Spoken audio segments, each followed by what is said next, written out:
G'day everyone and welcome to Talking Leadership. This is Eric Perez welcoming you back to another in our grand series of podcasts around leadership. I have the pleasure today of being joined by Matthew Moate. How are you, Matthew? Very good, thanks Eric. Thanks for having me. Excellent. So just a bit of background to Matthew. He's the CEO of the Wine Industry Suppliers Australia Incorporated. Is that correct? That's correct. Excellent. So look, thank you for joining me today.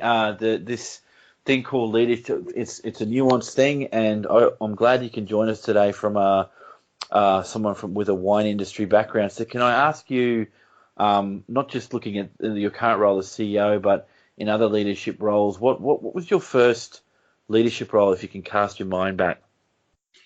Yeah, it was probably back in the early 2000s, and I'd sort of worked my way up in a freight forwarding business that specialised in wines and spirits, and worked my way up from the operations team into the sales role, setting up their sales operations in Australia, and then I was sort of told or asked, your next opportunity is to work overseas for us. And I went, okay, that sounds really interesting. And so they said, why don't you move to Auckland as a business development executive over there? And I thought, yeah, that sounds really good. And I jumped on the opportunity and I went over there. And it wasn't it was a pretty short time after that the regional manager came down from the head office in France, along with our Australia New Zealand managing director. And the way the structure of the business was, they said, look, we had this business development executive, me, based out of Auckland, yet all of our operations staff were in Wellington, down the bottom of the North Island, yet all the corporate clients and everything were in Auckland. And so it was sort of decided over a dinner. And they said, Matt, your new job, sort of, should you choose to accept it, is to relocate all of our operational staff from Wellington into Auckland, which I thought at the time was, oh yeah, that'll be easy, that's fine, and I guess that was the first time I really got chucked into a real leadership role where we had to, procure those new offices, find, negotiate with the staff in Wellington. And unfortunately, I wasn't successful at that. None of them wanted to move to Auckland. It was like asking people to move from, Adelaide to Sydney, and they didn't want that lifestyle. So we had to then, over the busiest period of our exporting cycle in the year, really basically set up a whole new team, hire whole new staff, and obviously maintain our client base. So that was probably, my first real foray into establishing a team and leading them. Wow. Okay. So a lot of pressure on that one. So it segues quite nicely into the next question around, what do you see are the differences, if any, between leadership and management? Yeah, everyone gets managed in their lives, I think. And I think the difference is, again, management is the delegation and the assigning of tasks is the way I see it. Leadership is more of something where, you're empowering people, you're leading them by example. And ultimately what I want to do is inspire people. So whether that's a customer, a member of our association, or whether it's a staff member, it's about giving them the ability to be inspired and achieve the best that they can be. And I think it's sort of like, your parents can tell you to go clean your room, and that's the management side of things. But when they're, encouraging you and showing you how to be the best you can be by on the sporting field or at school or wherever, that's really what I see as the leadership side of things. Sure, that's great. So in your travels, and you did mention this in your first example, but leaders make mistakes. So how do you engage when something goes wrong in the leadership process from your travels, your experience? Firstly, the way I think about leadership is not given, it's taken. And you've actually just got to go ahead and decide to be a leader. But with that comes responsibility. And so when you make a mistake, you've got to own it. You've got to say, hey, we stuffed up here, or I stuffed up here. We need to pivot. We need to look at a different angle. We need to fix the immediate problem, obviously. And by taking that that ownership, again, you're setting and leading by example. And it's not that mistakes are bad, and it's about reviewing and learning from those mistakes. I always think mistakes are just an opportunity to learn something new. It's not something to be feared. It's not something, oh my God, I failed. And I think it's a real problem, specifically in the Australian psyche or culture.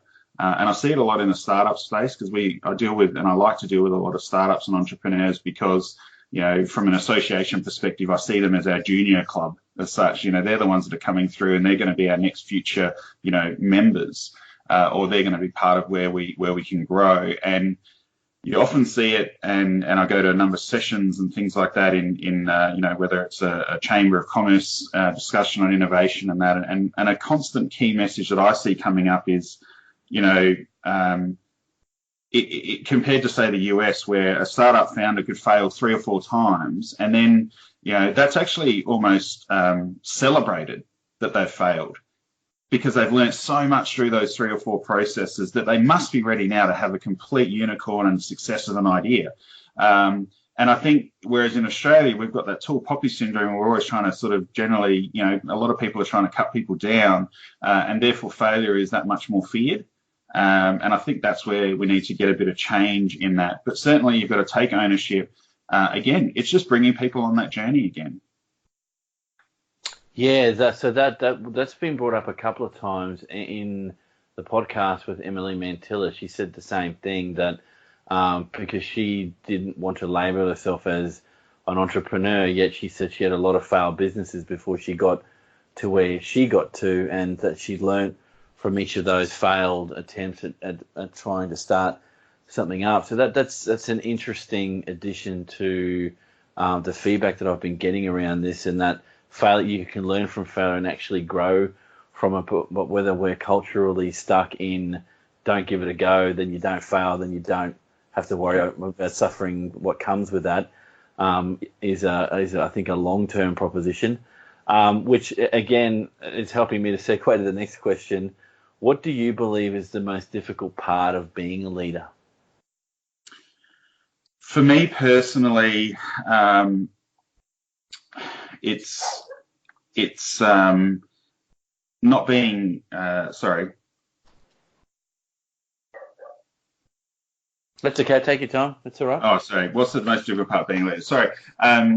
For me, because I had written some notes on this, it's about dealing with a continual or an often feeling of disappointment at the default status quo of industry and players and so-called other leaders, that, this is how we've always, other leaders or senior business people, where they've perhaps reached a level and they've almost stopped or become jaded in what they do, and you're trying to be there and affect change and deliver new innovations and those sorts of things and connect people together, and they're just not willing to push themselves further.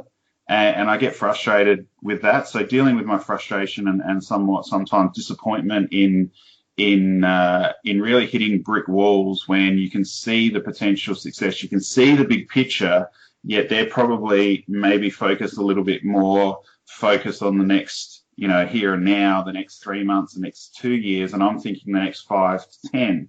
And again, I come back to the culture of Australia. I really think that in our business environment, we're going to see a massive shift in the next 5 to 10 years. When I think about myself, I'm lucky enough to be under that 40-year age bracket, so I've got a good 20 odd years of working life left, as do a lot of my other cohort. And I can see that those other senior business leaders or professionals that perhaps aren't willing and are just plodding towards a retirement or so forth, changing and turning over. And that's where the next wave of innovation is really, I think, going to drive some significant economic stimulus and activity. Oh, okay. So moving on from the negatives, I guess, of the leadership adventure, if you want to call it that, how do you measure success, mate? I'm not a big fan of it, to be honest, measuring. I really think that focusing less on the measuring and concentrating on getting things done is what is what leadership is about. So I think people often focus too much on reports and dashboards and all these sorts of things, but success as a leader is about what you're actually doing and what you've actually achieved. So while there's times for those cold hard facts and numbers and so forth, your leadership is about being accountable to your team, your cohort, your stakeholders, and it's about how you're engaging with them. And that's not, I don't believe, done necessarily on a measurement sort of type scale. It's an innate feeling. It's the relationships that you build along the way. It's the connections that you have. It's the value you can deliver across those stakeholders and those people. So KPIs, KPIs, for example, I sort of almost think of them as they're only required because of lazy people. You can actually Okay. you can actually achieve. If you're a true leader, if you're really focused on delivering stuff, you don't actually need the KPIs there because you're just going to get it done. Okay. Just for the sake of the listeners, I think that's a nugget of gold that I'm going to take away. I've never heard it expressed quite like that. I think it's a really positive way of thinking about things. And I guess people in leadership roles, not all leaders, but some that I've at least encountered, and you feel free to disagree, but sometimes the measurement is the be all and end all of whether or not you're good at your job or good at what you do, whereas what you're talking about is leadership, the measurement of performance in the dust by saying how many relationships are you creating, how connected is your industry, how connected is your industry to others. That's really big picture stuff, and it's the answer to that question is actually throwing me a little bit because everyone sort of goes to a measure, whereas you're probably the first that's gone, nah, it's something bigger than that, and it's something worth thinking about as you're traveling along. Yeah, I think it's an attitude, and I think it's about, you can have, I guess it's about differentiating between senior business people who may or may not be leaders, or and then the actual leaders. And the leaders, I wouldn't think, it comes back to that leadership and management. The management, gets reflected back in the measures, but the leadership is about the culture, and I think that's where the differentiation and the bigger picture that I'm trying to talk about today. Okay, now that's great. So just your views on the following couple of statements, Matthew. On-the-job experience develops better leaders. Absolutely. I think you have to be in situations. You have to have the experience in a wide, varied range of situations with a wide and varying range of people that you've had to deal with. You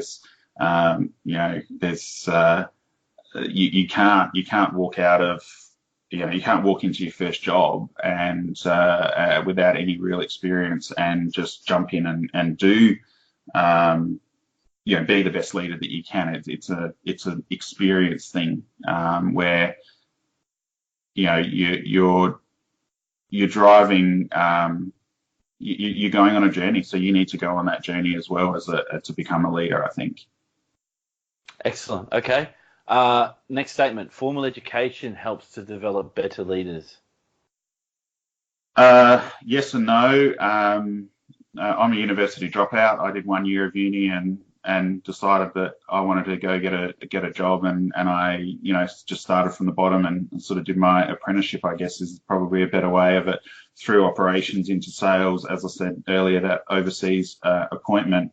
I think perhaps in retrospect and looking at it from being in the workforce for now 20 years, I think probably formal education, or having completed that formal education, gives you perhaps a leg up, and it gives you the skills to be able to execute those things earlier, perhaps, and you don't have to learn them as much on the job.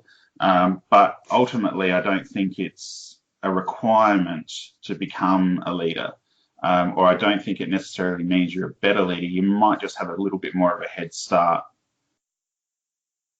Yeah, okay. Yeah, that's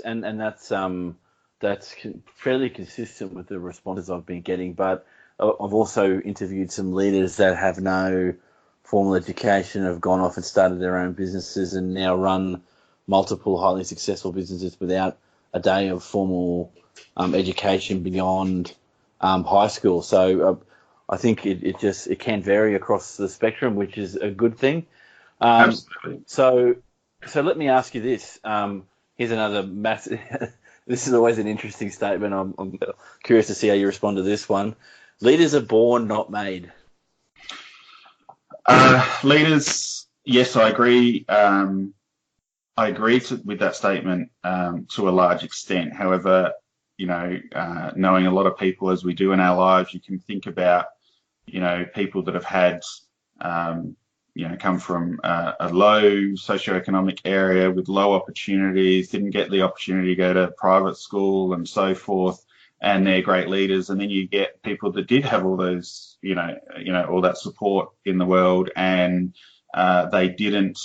They went to the private school, they went to university, and they're not necessarily a leader. So I think it's about, and I think you can see it fairly early on. And I've got a 3-year-old, and you can watch her sort of when you pick her up from childcare and so forth, and you can see, in that inner space like that, you can see who are likely going to be, who's leading the play, who's doing those sorts of things versus those that are following. And I guess it's about identifying that and then nurturing it. I think it would be very hard for a child that has those aspirations and then it doesn't get nurtured. I think that could hold them back, but certainly that can be, I guess, accelerated when those were identified. And my parents were always very, very supportive and provided me with all the opportunities that they could. And I came from a lower socioeconomic, background. In my pre-teens, my father actually was a cabinet maker, and he went back to school to become a technology studies teacher. So, in his mid-30s. Wow. And it was actually, from a monetary perspective, they said, they actually earned more living on Austudy than they did him being a cabinet maker. So, Right. My parents, I didn't get given everything, but, I went out there and they supported me to win a scholarship to go to Japan with the Adelaide Sister City Council in 1994 and whatever. And they made and found the other, they helped me to get to that point, and, always gave me the belief that I could be whatever I wanted to be. Okay. Do you, from again, and that's an insight. Thank you for sharing that. So, do you believe that that early support is a driver of your style of leadership going forward? That you're there to support your people to get a leg up, whether it was management or leadership in your travels? Yeah, absolutely. I think, knowing and understanding and I guess really valuing the opportunities that I've been given throughout my childhood and then through my work career. Again, another sort of family insight. My grandfather, said to me once, never say no when your boss asks you to do something. Like, even if it's make a cup of coffee, don't feel that it's beneath you, because you never know what the opportunity in that might be. You might hand the cup of coffee and put it on his desk, and then he says, "Hey, Matt, sit down. I want to talk about a new job or a pay rise or an opportunity for you." I've sort of lived with that. I'm starting now to have to better manage and learn to actually say no. That's a challenge that I'm starting to learn, because I want to say yes to everything.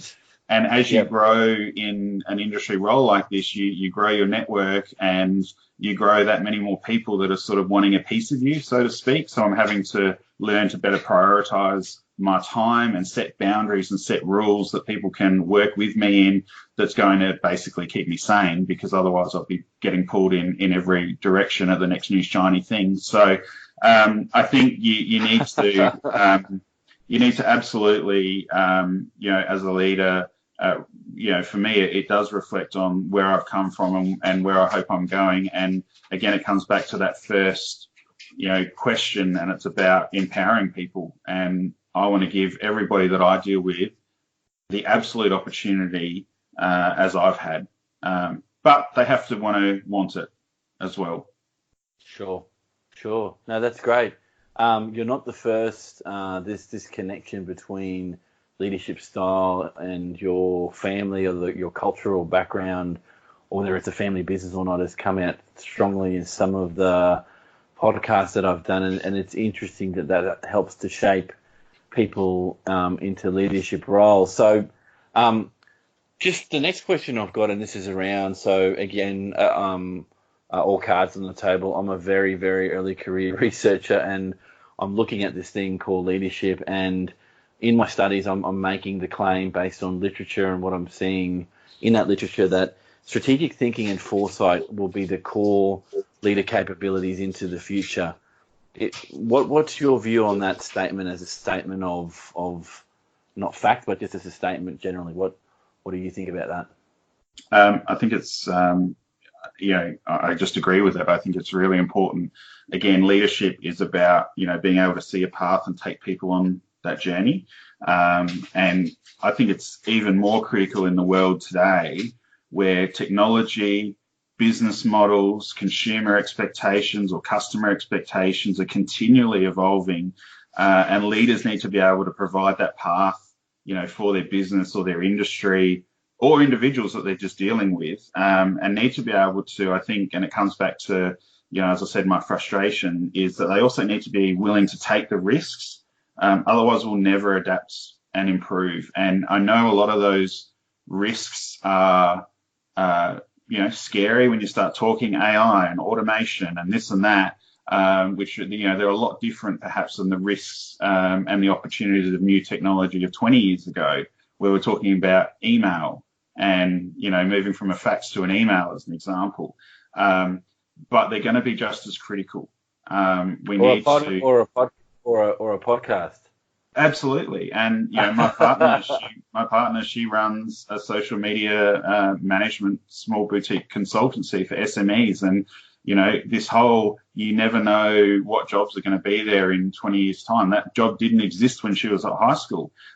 So you need to be able to adapt to that. And one of my mentors is Nick Bowditch. And, I always remember a session he did at a conference we did in 2015. And he said, don't ask kids what job they want in the future. Ask them what problems they want to solve.